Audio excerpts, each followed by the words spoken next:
The truce between Israel and Iran appears to be holding for now, hours after President Trump accused both sides of violating the fragile ceasefire that he announced overnight. As he set off for the NATO summit this morning, the president swore in front of reporters as his frustration, particularly at Israel, boiled over. You'll hear in full what he had to say in a moment. Tonight, Donald Trump has been warmly welcomed in The Hague, where NATO leaders have sat down to dinner at the start of the two-day summit on defence. It comes, though, as questions are now being raised in the United States about just how successful the American airstrikes were on Iran's nuclear facilities. Here's our North America editor, Sarah Smith. Israel launched a barrage of airstrikes on Tehran as the ceasefire deadline approached, also striking Iranian missile launchers in a last-minute, all-out assault. Donald Trump was furious with both Iran and particularly Israel for not respecting the deal. I'm not happy with Israel. You know, when I say, OK, now you have 12 hours, you don't go out in the first hour and just drop everything you have on them. So I'm not happy with them. I'm not happy with Iran either. But I'm really unhappy if Israel's going out this morning because the one rocket that didn't land, that was shot. We often see President Trump exasperated, but never actually swearing like this. You know what? We basically have two countries that have been fighting so long and so hard that they don't know what the fuck they're doing. Do you understand that? Understand that Israel has pushed him too far this time, just when he's on his way to take a victory lap at a NATO summit in The Hague, but only if the truce holds. He posted on social media, Israel, do not drop those bombs. If you do, it's a major violation. Bring your pilots home now. Then from onboard Air Force One, in a call to the Israeli Prime Minister, which the White House described as exceptionally firm and direct, Trump demanded he stick to the ceasefire. And then posted again saying, Israel is not going to attack Iran. All planes will turn around and head home while doing a friendly plane wave to Iran. Nobody will be hurt. The ceasefire is in effect. Hello, everybody. It's great to be with a friend of mine. The NATO Secretary-General, Mark Rutte, is hosting Donald Trump in The Hague tonight. They get on well, but he might be very surprised to find the text messages he sent praising the president posted on social media. He wrote, Mr. President, dear Donald, congratulations and thank you for your decisive action in Iran. That was truly extraordinary, something no one else dared to do. It makes us all safer.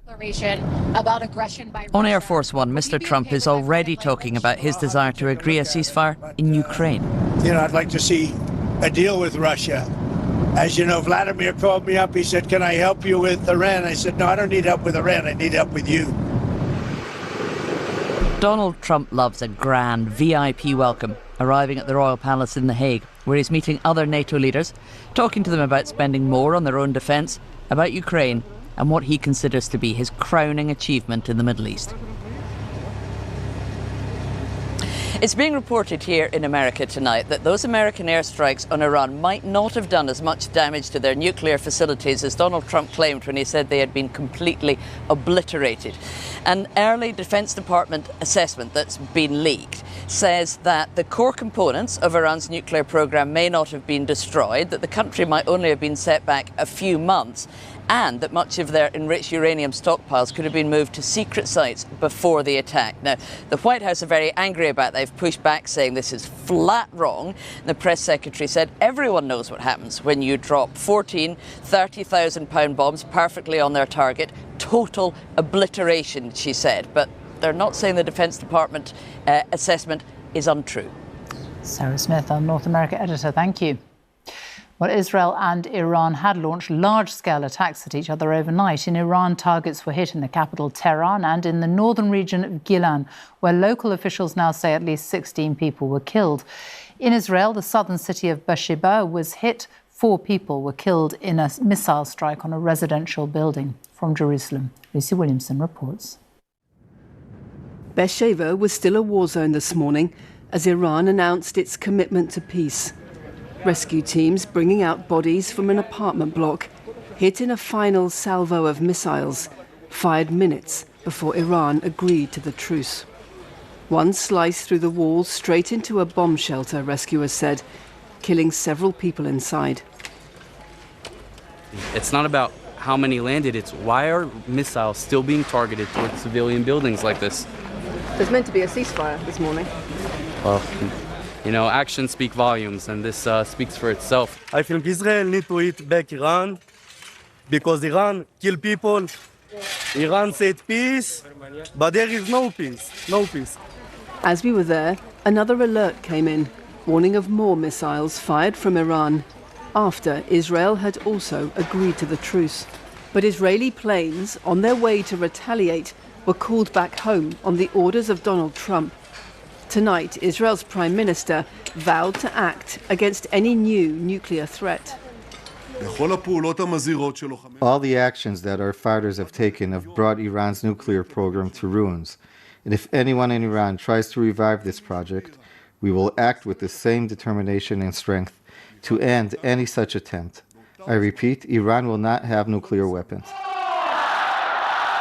Iran still has the capability to fire missiles at Israel and has warned of a powerful response to any further attacks. The war has shifted power in Israel's favor, but tonight in Tehran, protesters called for their leaders to resist. We must see it through to the end. There's no benefit in stopping now.